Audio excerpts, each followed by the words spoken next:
नमस्कार. 63व्या राज्यनाट्य स्पर्धेत सहयोग रत्नागिरी या संस्थेने चांदणी हे नाटक सादर केले. एका उत्तम संहितेला दर्जेदार सादरीकरणाची साथ मिळाली. आपला देश कृषीप्रधान देश आहे, तरी देशामध्ये शेतकऱ्यांची परिस्थिती वाईट आहे. शेतकऱ्यांची वास्तव स्थिती मांडणारी ही संहिता प्रेक्षकांना फार आवडली. अवकाळी पाऊस, जनावरांमुळे शेताचे होणारे नुकसान, पिकाला हमीभाव न मिळणे, वाढती महागाई यामुळे शेतकऱ्याचे कंबरडे मोडले आहे. शेतीमध्ये शाश्वती नसल्यामुळे नवी पिढी शेतीकडे वळत नाही. त्यात गरिबीमुळे शेत सावकारांकडे घाण टाकावं लागतं. अशी शेतकऱ्याची दयनीय अवस्था मांडणारी संहिता प्रेक्षकांसमोर सहयोगच्या कलाकारांनी उत्तमरित्या सादर केली.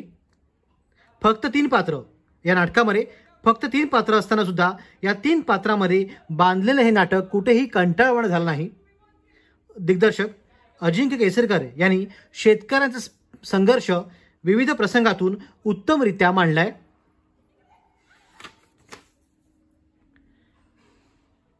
पडदा उघडताच प्रभावशाली नेपथ्य सर्वांचं लक्ष वेधून घेतं. नेपथ्याला प्रकाश योजनेची मोठी साथ मिळाली आहे. नेपथ्यामध्ये प्रकाश योजनेचा सिंहाचा वाटा आहे. यामुळे नेपथ्य विशेष म्हणजे रात्रीचं शेत इतकं अप्रतिम दिसतं. ती चांदणी आणि तो चंद्रप्रकाश आणि त्यामध्ये तो संपूर्ण प्रवेश म्हणजे नाटकातला बहुतांश भाग त्या शेतामध्ये आहे आणि तो उत्तमरित्या साकारला आहे. आणि एक विशेष लक्ष वेधून घेतं ती म्हणजे प्रकाश योजना आणि त्या नाटकाचं नेपथ्य. प्रचंड मेहनत आहे, कारण ऊसाची लागवड केली दाखवली आहे, ऊस दाखवला आहे. विशेष म्हणजे ऊस रत्नागिरीत मिळत नाही. हा ऊस त्यांना घाटमाथ्यावरनंच आणावा लागला आहे. हा ऊस आणून तो अतिशय व्यवस्थित लावून अतिशय उत्तम प्रकारचं नेपथ्य या कलाकारांनी साकारलं होतं. रंगमंचावरती एक माच उभा केला होता. या माचावरती हे नाटक रंगतं. रंगमंचावरचा माच जितका मजबूत होता तितकाच ताकदीचा अभिनय प्रेक्षकांना पाहायला मिळाला. शेतकरी बापाची भूमिका दीपक माणगावकर याने समर्थपणे पेलली.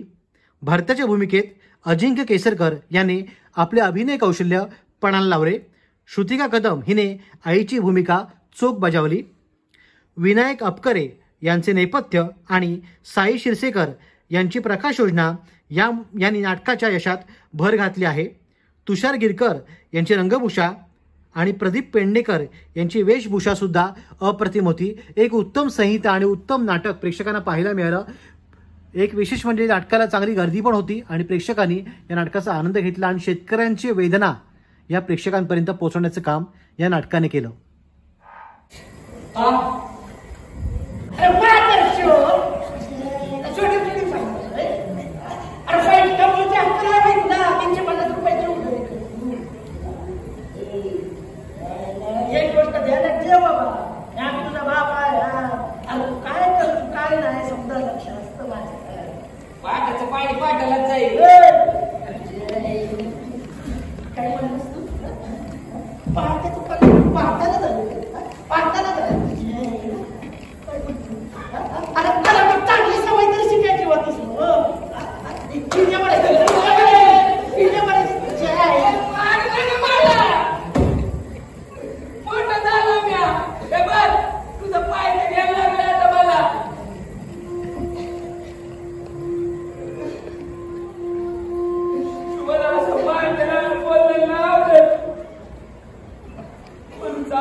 समजा सारखंच असतं.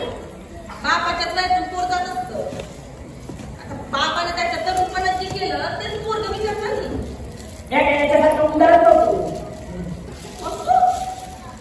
म्हणजे सासूबाईने सांगितलेलं समजा खोटं होतं.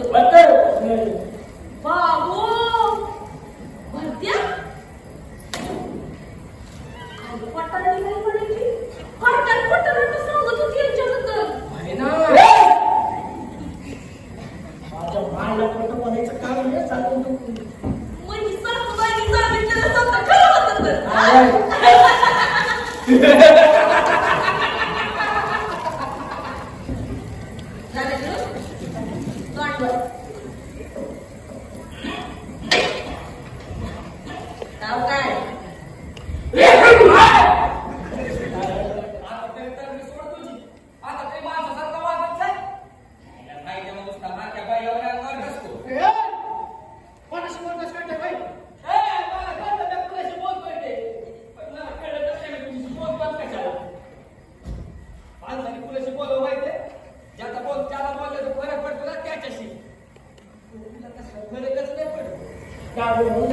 शेत राखायचं तिकडनं घरला यायचं मला आंघोळ करायची जायचं गाव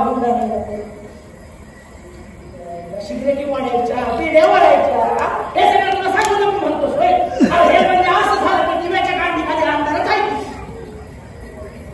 आहे का आपलं तरी ओळख आहे का काय बोलतो कुणाशी बोलतो चुकलं तो स्वारी शिकून मोठा सारखं पोराशी बोलतो टाकायचं होतं तालुक्याच्या शाळेत झालो असतो डॉक्टर काहीतरी इंजिनियर डॉक्टर काहीतरी इंजिनियर काय सगळं ते पैशाचं झाडच लावलंय ना महादर्श ते तुझ्यासाठी डॉक्टर नाही इंजिनियर व्हायचं. अरे खाल्लास ते हात कुठं बसायचं याची एक तर आहे तुला काय पण दोस्त तुम्ही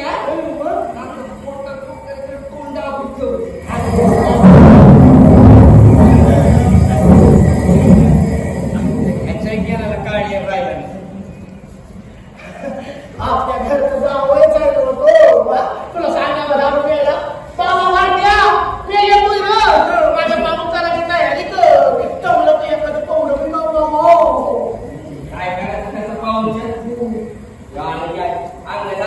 शेत जागायचं तेच करायचं नाही. अरे तू येतोच आपल्याला उघडं करायला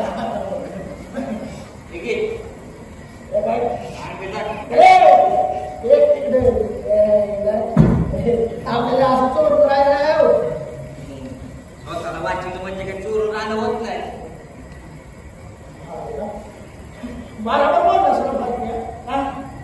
तुझं म्हणणं मी बरोबर आपल्याला स्वतःला वाचिवता आलं पाहिजे.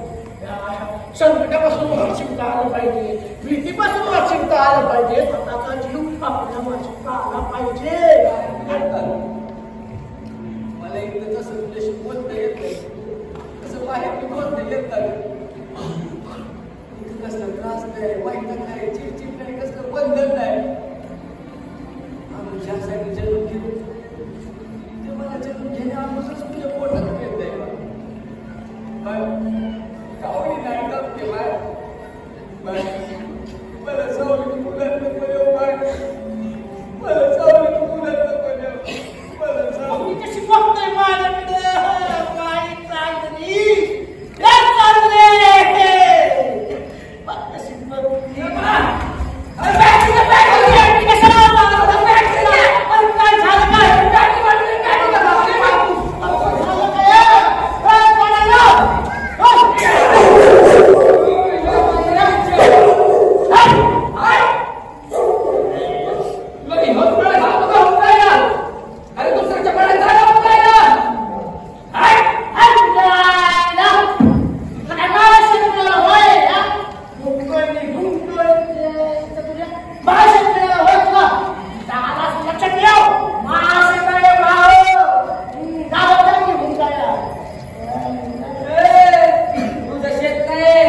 संजय